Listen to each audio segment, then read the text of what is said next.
2 दिन के अंदर सूचना देकर कोई अगर आए और इतना विशाल जनसमूह उसका स्वागत करे तो ये किस बात का संकेत है? आपकी तालियां बता रही किसी बात को संकेत। ये अड्डा बाजार है ना सभी जी। अब अड्डा बाजार से अराजकता का अड्डा समाप्त करना है और अड्डा बाजार में अब अच्छे लोगों का अड्डा जमाना है। आपका शरीर पिछले बार कुछ वोटों से रह गया था। अब की बीजेपी का कमल खिले, इसके लिए आपको कोशिश करना है। और मैं कहूंगा कि विपक्ष का कोई भी व्यक्ति हो आकर देख ले, यहां की माताएं बहनें, यहां का बुजुर्ग, यहां का नौजवान मोदी जी और योगी जी के नेतृत्व में नया इंकलाब करने के लिए खड़ा हुआ है। आज 11.5 करोड़ से ऊपर की परियोजनाओं का यहां पर शिलान्यास और लोकार्पण हुआ है।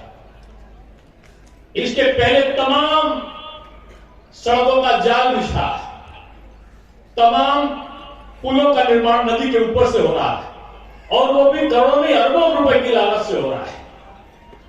महाराजगंज में पहले बिजली आती थी घंटा 2 घंटा, अब तो 18 घंटे से 22 घंटे के बीच में आ रही। पहले जेई और एई को बत्ती का कनेक्शन हो जाए उसके लिए लाइन लगानी पड़ती थी। अब एई और जेई बिजली का कनेक्शन ले लो, इसके लिए लाइन लगाता है। पहले क्या था, पूर्वांचल में तो स्थिति अलग अलग माफियाओं का राज्य था। बहन बेटियों की हत्याएं निरंतर हो जाती थी।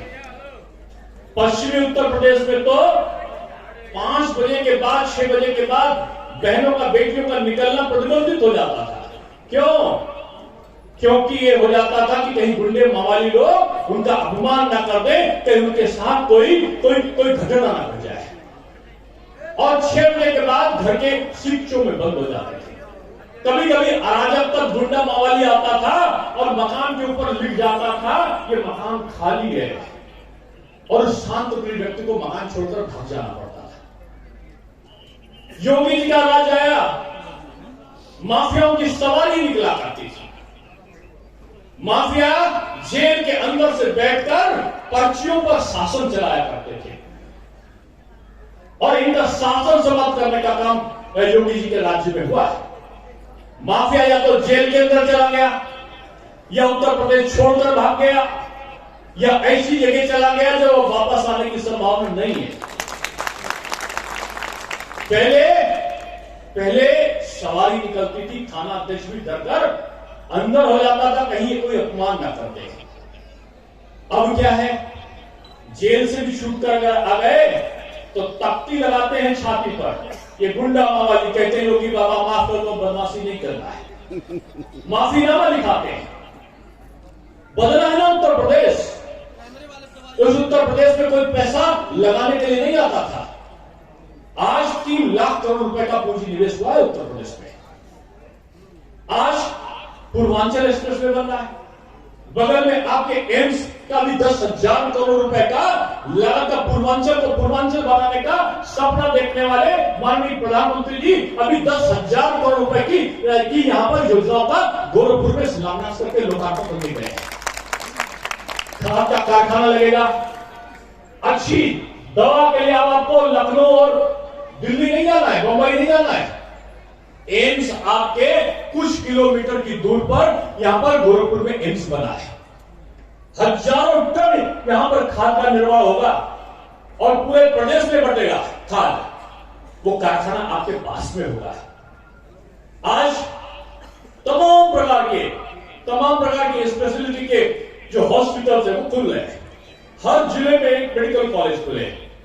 इसकी संभावना में सरकार ने आज 33 जिलों में हमारा मेडिकल कॉलेज खुल गए हैं। 64 जिलों में हमारी स्वीकृतियां हो गई है। हमारा लक्ष्य है कि हम 75 के 75 जिलों में एक मेडिकल कॉलेज देने में हम सफल बने। हमारी सरकार और पिछली सरकार की तुलना करते हैं पिछली सरकार में मैंने पहले कहा कि माओवादी गुंडा ये तत्वों का राज था। आपने सुना होगा कि अब रसा की जो जो 47 से भी कई गुना ज्यादा पावरफुल शॉर्ट राइफल बनने का कारखाना अब हमारे उत्तर प्रदेश में लग रहा है। पहले क्या था, ये तमंचा और कट्टा बनाने का उद्योग यहां पर पनपने लगा था। अपराधी का वर्चस्व होने लगा था।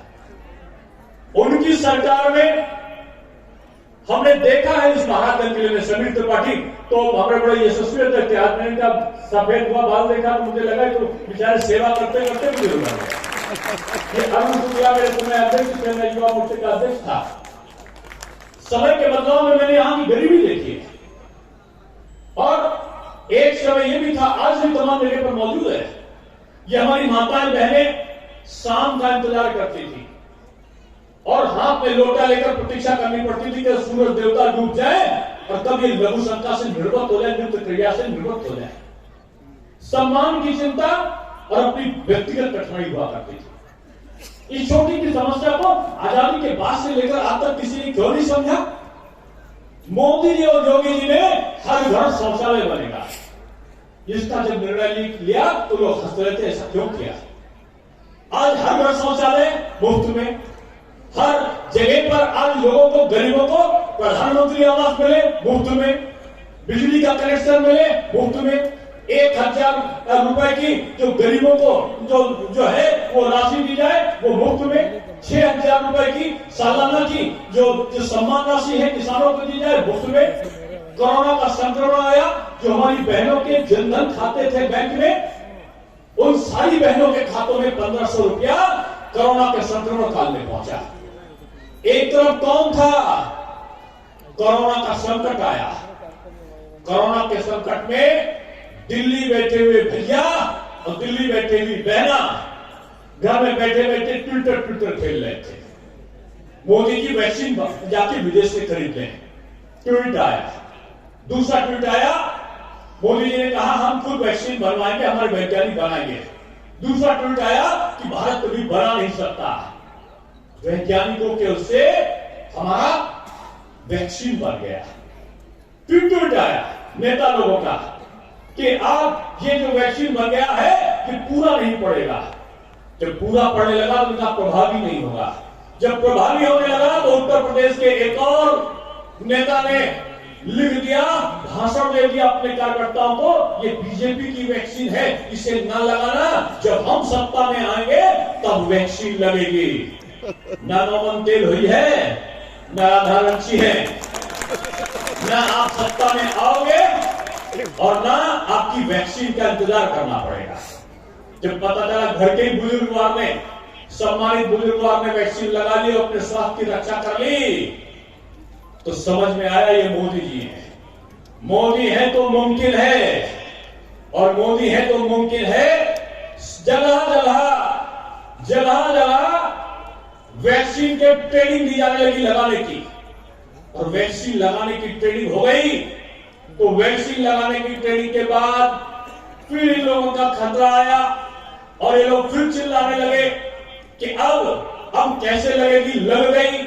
लगने के बाद अब ये क्या करें? कहने लगे फ्री में दे दो। पूरे दुनिया में बहुत दामों में ये वैक्सीन लग रही है। मोदी जी और योगी जी ने कहा कि हिंदुस्तान के लोगों को कोरोना के खिलाफ संघर्ष करना है, ये वैक्सीन भी फ्री में होगी। चेकिंग फ्री में, वैक्सीन फ्री में, सरकारी अस्पतालों में दवा फ्री में, और जगह जगह गांव में आंगनवाड़ी कार्यकर्ताओं के साथ में घर घर पहुंचना, ग्राम प्रधान, ग्राम सेवक, आंगनवाड़ी कार्यकर्ता और तमाम प्रतिनिधियों के माध्यम से 78,000 जो निगरानी समिति भी बना